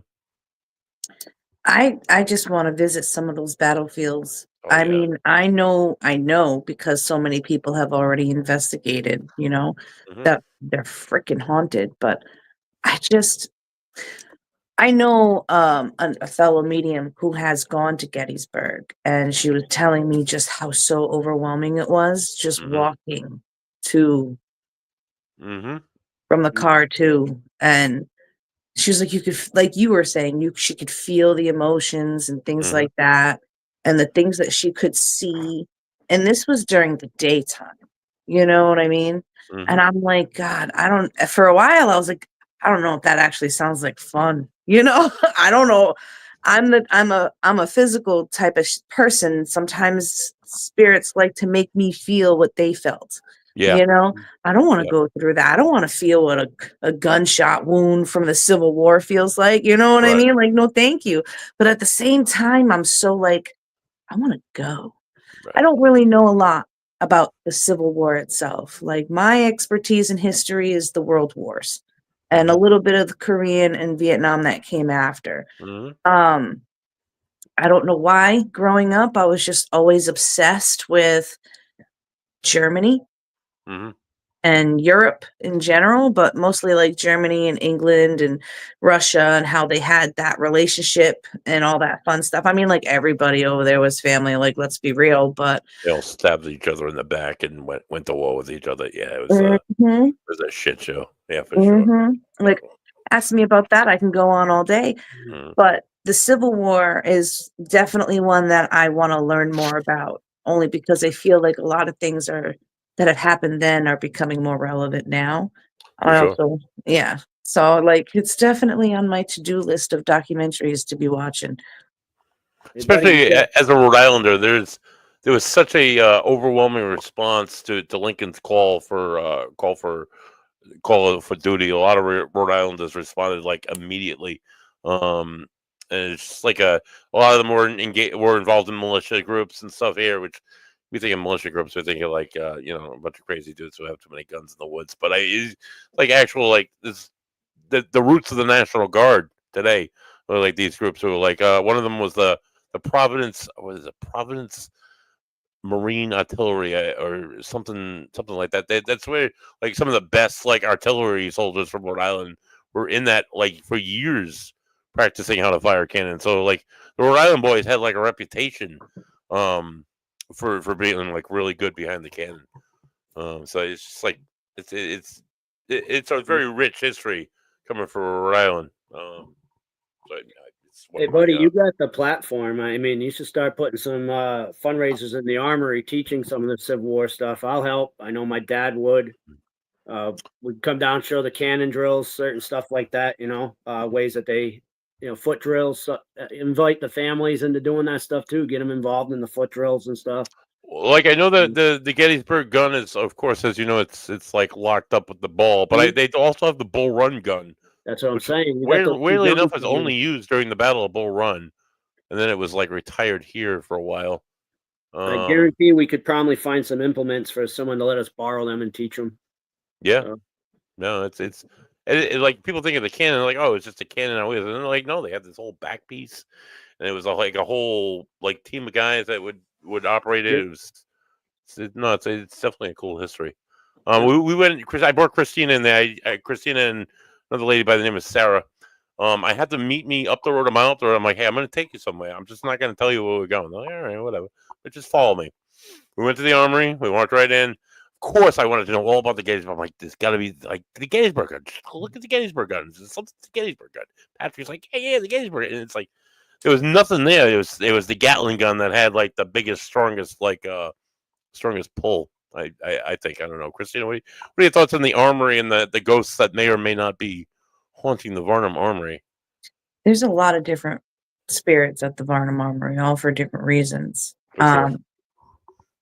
The Gatling gun, is that the one? Because I don't know the difference between the two. Is that the one where I Let me said I see. saw the soldiers posing for the camera? No, that was the Gettysburg gun. That You was the built- Gettysburg. Okay. Because Yeah. I thought that stood out to me a lot, because I find it funny when spirit, especially from a completely different time frame of history, recognizes something so modern.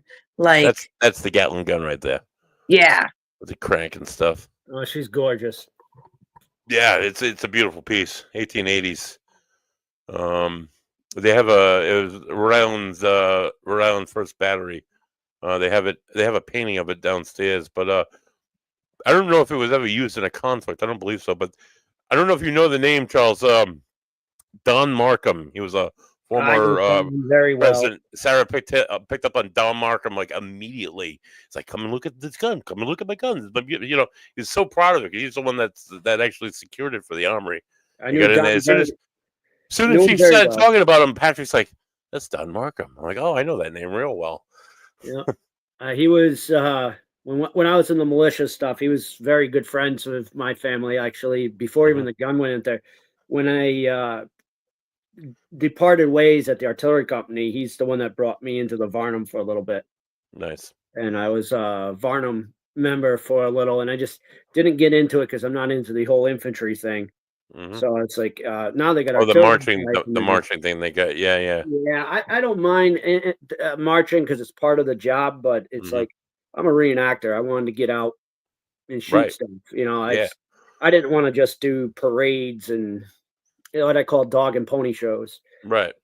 I wanted to get out there, fire the guns, and they didn't do that. There was a lot of the members at that time where, unfortunately, now to a lot of the militia members, they're not attracting younger people. Mhm. So I'm not younger. I'm the same age as you. I'm 46. So like, Right. pulling I guns. never had a and stuff. desire to do that. I like to.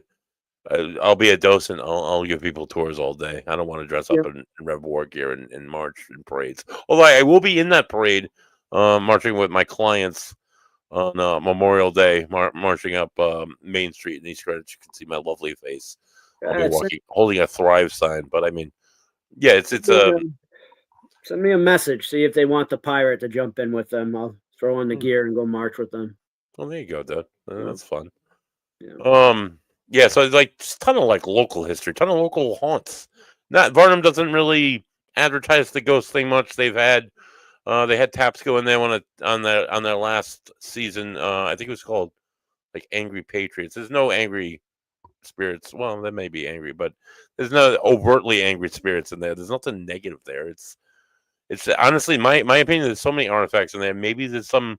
I know this spirit's tied to those artifacts because I've had believed to have conversations with them, and there's spirits of people that like just put all their love and heart into that place. Christina, your thoughts on that? Well, I did communicate while I was there with one particular soldier, and he was there not because the artifact belonged to him, but it belonged to one of his fellow comrades in armor, who died. He watched him die. And that was something that was so traumatic that when he passed on, he decided that he was going to stick around. Especially when this item ended up in museums, he felt like it was his responsibility to be there to tell people about his friend who died and how heroic he was. Made me really emotional. I wanted to cry. I had to catch myself and be like, don't cry. Everything's good. And he wasn't the only one, like I saw a lot of different, not just people, but like touching some of those things. I saw what they were being used for, or who was wearing it, or what have you. That's crazy. That's great though. I mean, honestly, so Charles, I took them to like different areas in the building where I've had experience or where there's been evidence capture or whatnot. I did a public investigation years ago at the armory, and I had another medium with us, and we spread out. We went to different places, and then we all got together at the end. And like, so there's the medium Robin and this other guy. They're talking about like, oh, she get into it with this little boy Jonathan up in the tower. I'm like, all right, really? And he's like, yeah, I want to go check that back out again. I'm like, all right. So I went up there with him. She stayed downstairs, and sure as shit, man, I shit you not, there were like 4 EVPs. Hey, they're like the little boy's voice responded to Jonathan. So then we go up with Christina and Sarah, I'm at the top. They're on the landing, the first landing. Joe's my guy Joe Britlin. He's filming. Patrick's on the bottom landing, and I had a few guests there just like observing, and Christina and Sarah talking about this little boy. He came in and they made it. He was like scaring people. It was like a haunted house. They're talking about this. I'm like, I don't know anything about this in my head. I'm like, I don't know how true this is. Like whatever. I'm letting them go on. I'm like, all right, okay, all right. And then like, so from downstairs, Patrick's like, yeah. So in the 1960s, they used to like close this place down, and they used to decorate it as a haunted house, and they sold tickets. And like, holy shit, how the hell did you know that? I know. I swear to God, I know every detail about that building. I've never heard that story once. She blurts it out, and then like Patrick's like, yeah, as a matter of fact, like, holy shit, that's true. Like, unbelievable, unbelievable, like little stories. Christina. I met that little boy as we were walking into the building. He escorted me into the building. The first thing Sarah noticed were all the gentlemen as soon as she walked in. The first Yeah. thing I noticed was this little boy. Mm-hmm. And then as soon as we walked in through the doorway, he disappeared. And then he would come back every now and then and hang out with me. And then we went upstairs into the tower. And that's where he was sitting behind you because you were sitting on the landing.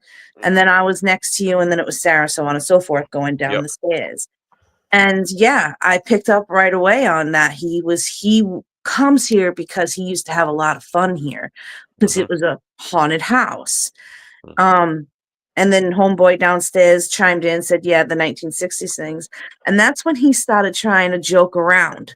Do you remember that? And yeah, I was like, what the fuck? I was like blown away. But yeah, go on. But that was definitely another one of the most memorable hauntings or spirit interactions I had while I was there. And I think probably one of the only ones that wasn't directly related to anything historical involved in that building. Or the building itself. He was just like a town kid that happened on by. Yeah, that's fascinating. The first time I investigated there, it was like 2015. We went in, my Ocean State Paranormal. We met Patrick. We met Tim Jackson. God rest his soul. He passed on a few years ago. And they gave us the whole history. They gave us the whole tour. We saw all the artifacts. We had like, Joe and I went separately. We had a 2-hour tour, and then we had a tour with the team. I swear to God, I knew everything about this building. We went in. It was myself, Tim Jackson, Robin, the same medium, and Joe, my guy Joe. We go upstairs to this like little closet. That closet where you said they did hazing in, right? So we're all sitting. As soon as this woman walks in the room, now I have no idea about this. She starts going, Ben. I'm seeing the name Ben. I said, but it's not Ben. It's something more formal, like Benjamin. She's like, no, something more. She starts talking. She's like, I've seen this guy. His name was Ben something, and she's he went to war. His wife didn't want him to go. He had little children at home. She wanted him to stay at home, and he was pulled in by his love of country. He was like Rev War. Okay, go on. He was at a battle, and he was shot in the head, and he was and he died in not Rhode Island and outside of Rhode Island. And he keeps going, hats off to you, like hats off to who? And she's like, and Tim's like, oh, Tim says, he's like, oh, I was in the Army, I was in the, was that the one with the Eagle, the 101st Airborne. It's like, oh, wow, that's great, blah, blah, blah. He's like, hats off. He keeps saying hats off to you. And Tim's sitting there like stone face. I'm like, looking at Tim, I'm like, shit. Like saying to myself, I'm like, this lady's like bullshitting. She doesn't know what she's talking about. It's the first time I had worked with this medium. I'm like, maybe she's just like pulling shit out of her. I have no. I'm like, yeah, I don't know. So we go downstairs after that session. We met everybody. The other team came in with Pat, who was with Patrick, and we came to. And Tim went right up to Pat. He's like, "Yo, you never believe this. She knew about the hat. She knew about the hat." Like, what are you guys talking about the hat? He's like, "Well, it's not here right now, but the hat that he's referring to, it was a helmet. It was worn by a man by the name of Benaja Carpenter." Benaja. So this hat was at the American, there's a new American Revolutionary Museum in Philly that had opened, and they sent it there on loan for a few years. I had no idea about any. I didn't even know about this hat, right? So I didn't tell this woman. And first of all, I didn't tell this woman about anything about the place.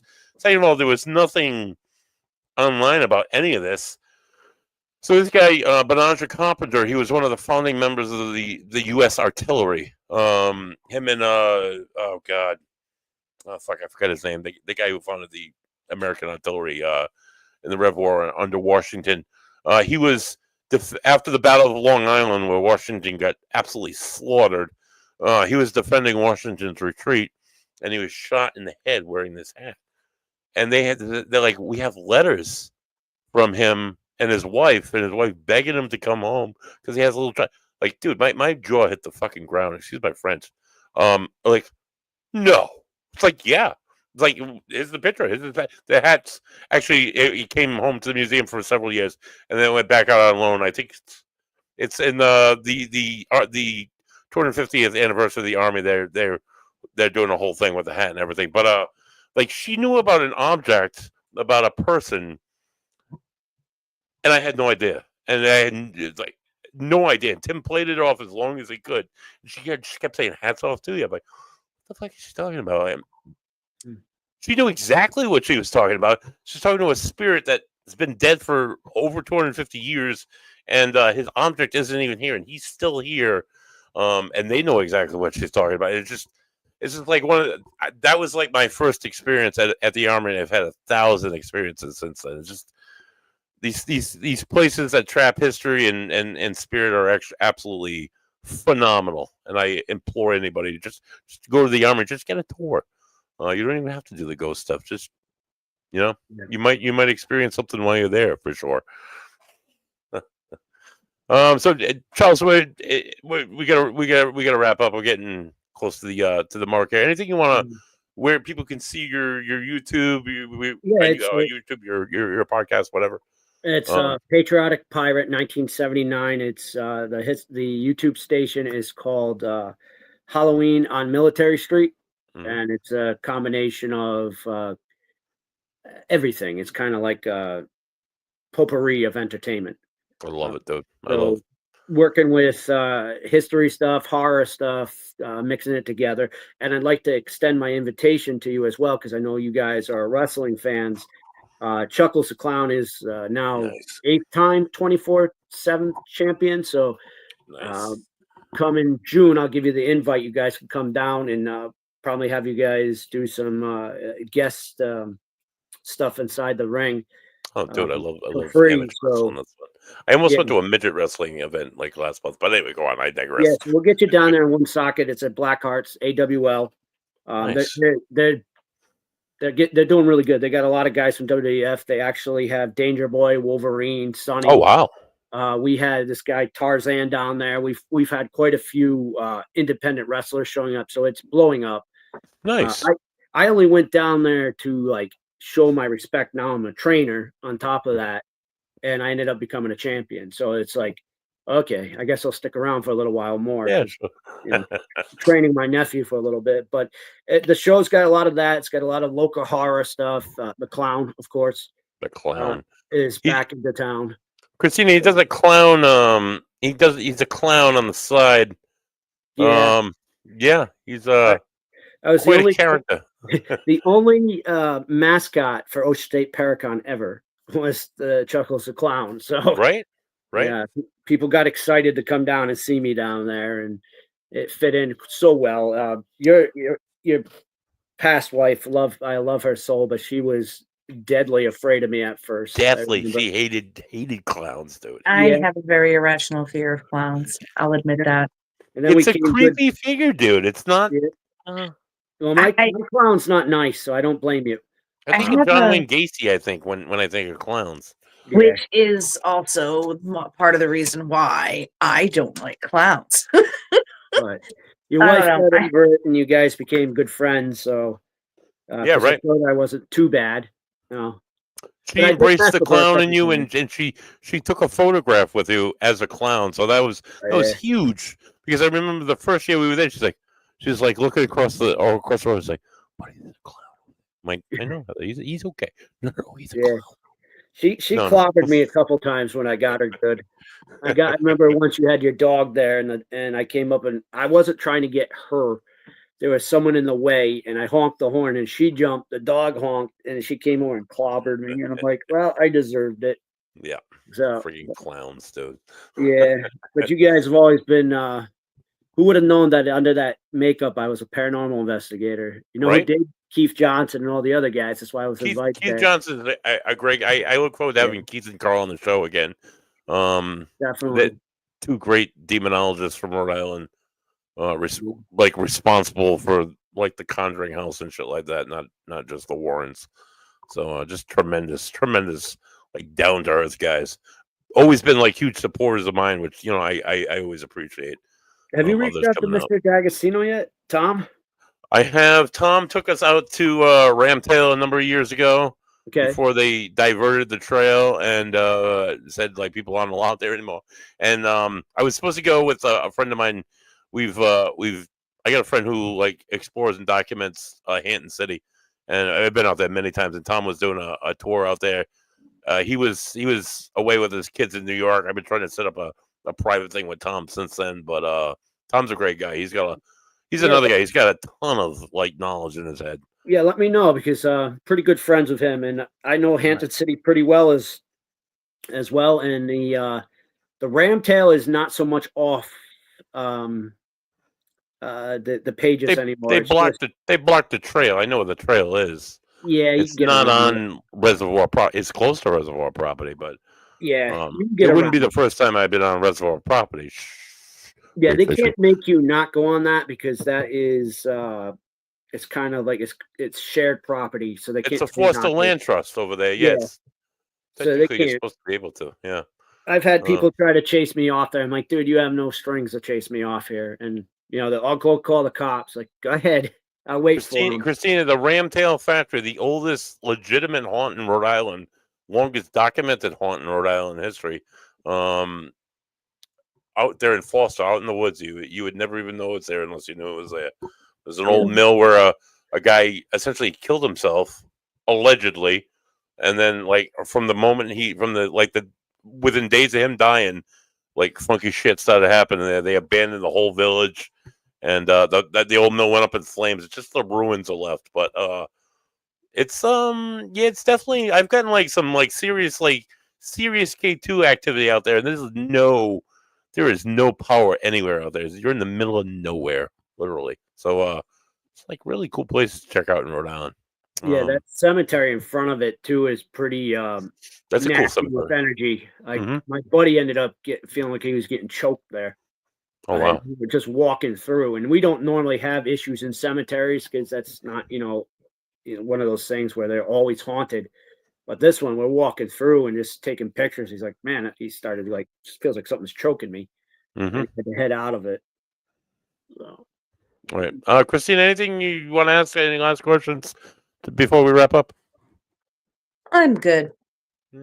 Yeah, I'm good. I was just going to comment on what you guys are saying, going along with what you guys are saying, but at this point, it's moot.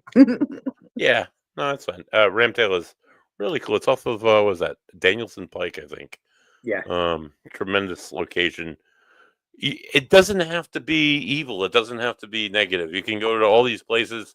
Some of them you don't even have to pay to get in. You can just go and just experience it. It's Rhode Island is quite the hotbed for paranormal activity. I think anyway. And you don't always have to be investigating for them to come and say hi. Do come and say hi next Tuesday at 8 p.m. as I host Sin Schrader Hill. She's an author. She's a lovely lady. I used to do a podcast with her a number of years ago, and she's a sweetheart. She's from Tennessee. She's an investigator. She's an author. She's a great lady. She does a book on.